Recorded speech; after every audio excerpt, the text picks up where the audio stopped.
Breaking news this morning after the House passed a $95 billion foreign aid package yesterday, which includes $60 billion in new aid to Ukraine, on top of the $100 billion that the U.S. has already sent to Ukraine in the last 2 years. The aid coming as Russia's brutal invasion of Ukraine enters the 788th day. More than 2 years in, Polish President Andrzej Duda is calling on NATO allies to increase their defense spending to 3% of their GDP to stop that Russian imperialism. I spoke with President Duda during his time in New York on Thursday in his only U.S. interview about Russia's aggression in Eastern Europe and his meeting with former President Trump at Trump Tower this week. This is cruel Russian imperialism, which unfortunately we know from our history. We know it too well, even in Central Europe. First of all, you have to show that NATO is alive and that NATO approaches security and defense in a serious way. And that means military strengthening, the necessary military strengthening of NATO member states. It also means military purchases.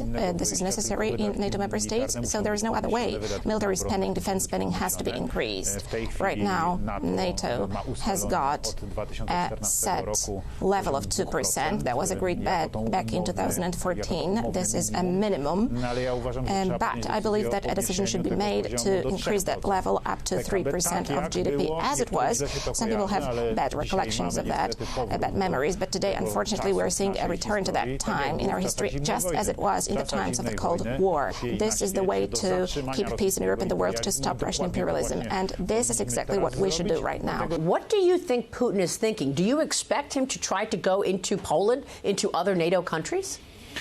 You cannot exclude that. If the world, if the free world, I want to stress that, NATO member states, the United States, if they allow Putin to win in Ukraine, if they allow Russia to win this war in Ukraine, then there is a very high probability that he will make another aggressive step, because this is the insatiable Russian imperialism. We are donating that equipment because we know it is indispensable to make sure that Ukrainians can defend themselves. And this is my appeal also to the United States, to the U.S. politicians. Make this decision, donate equipment, because today this is enough for Ukrainians to defend their homeland. How does this new direct attack from Iran on Israel change the backdrop for you? You can have different views of the situation. Of course, you need to be aware of one thing. The whole situation, which started with Hamas attack on Israel in October last year, many analysts say that, among others, the aim is to divert attention from the war in Ukraine. It should focus the attention of the world on this conflict flaring up in the Middle East. I always stress one thing. Israel was attacked. Ordinary civilian citizens of Israel were attacked, and Israel has the right to defend itself. This migration and asylum pact by the EU recently adopted is including this idea that illegal migrants should stay in Europe while their asylum cases take place. Is this enforceable legally? How do you feel about this? First of all, today we are seeing illegal migration, which is caused by a hybrid attack from Belarus, which started back in 2021. We have been experiencing the third year of this hybrid attack. We can see Lukashenko's regime inviting citizens from various countries of the Middle East, Far East and Africa, and they are literally, because we've got evidence, we've got video recordings, they're literally pushed to the border in order to cross that border illegally, and we are defending that border very decisively, not only because it is our Polish border, but also because this is the border of the European Union and the Schengen zone. We treat our commitments in a serious way, but we are also defending Poland against the influx of illegal migration, especially in a situation when it is orchestrated, because without any doubt it is orchestrated by the Belarusian regime, and also without any doubt it is inspired by Moscow. You also met with President Trump while you were in New York this week. Tell us what you discussed. You were with him for what, more than 2 hours? Myself and President Donald Trump are friends.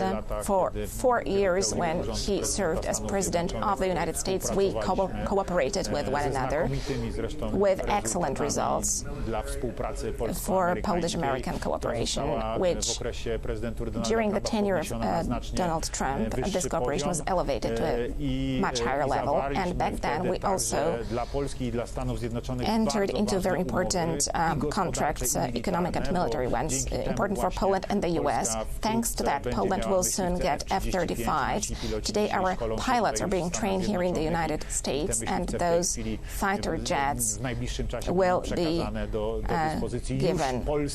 These will be the Polish F-35s. They will be given to Poland. We are really delighted with it because that will mean a very big strengthening to us. Secondly, we talked and we entered into a contract to construct the first nuclear power plant in Poland based on Westinghouse technology. This is the U.S. technology. More than 4% of GDP that we spend on defense in Poland, because right now we spend more than 4% of our GDP on defense. Huge part of that 4% accounts for purchases in the United States, starting from Patriot missile defense system, which right now is being delivered to Poland from the United States. Next, batteries of the Patriot system are being delivered through the already mentioned F-35 5th-generation fighter jets. What is your reaction to something that President Trump has been talking about in terms of aid to Ukraine being a loan? Well, of course, to a large extent, this is an issue of domestic policy, which is being implemented by the United States. To me, what is most important is that Ukraine gets support. I believe that thanks to this support, also thanks to the support precisely of the United States as the most powerful power of the free world, Ukraine will be able to defend itself. If Ukraine is able to defend itself and we participate together in the reconstruction of Ukraine, Ukraine has got a lot of natural resources. It has got a huge development potential, and I do believe, I'm convinced that Ukraine will be able not only to thank for every kind of help, but also repay any kind of loan if there is such a loan granted. But this support is indispensable for Ukraine. That is why I urge that this support is given as soon as possible, in any possible form, because Russian aggression has to be stopped. Today, thanks to support with equipment, thanks to support with funds, Ukrainians, I firmly believe, are able to stop Russian aggression themselves with our support so that it does not spill over. Mr. President, it has been more than 2 years. Do you think Ukraine can win this?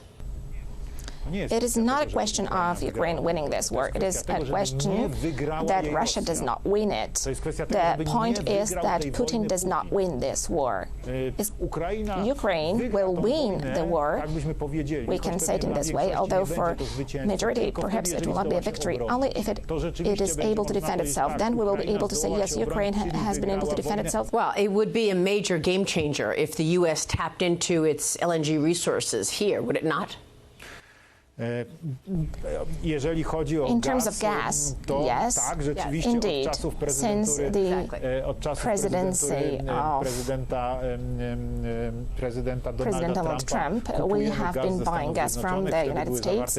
Back then, we signed the first contracts for LNG gas deliveries. By the way, I visited Sabine Pass to see the terminals, to see the places from where the gas is sent to Poland, and right now we are receiving that gas, and this has been going on for a couple of years now. I would like to say that I am delighted that the relations between Poland and the U.S. have been getting closer in many areas. I'm speaking both about political relations. We have got bonds of friendship between our two countries. Yesterday, as I said, I had this very nice invitation from President Donald Trump to come to the private meeting. That was a very friendly opportunity for me. We were realizing our politics together, and this friendship is going on. I can say that President Donald Trump is a friend of Poland. He's got vast knowledge on Poland about the situation in our part of Europe, and probably that is why he conducted such an efficient policy.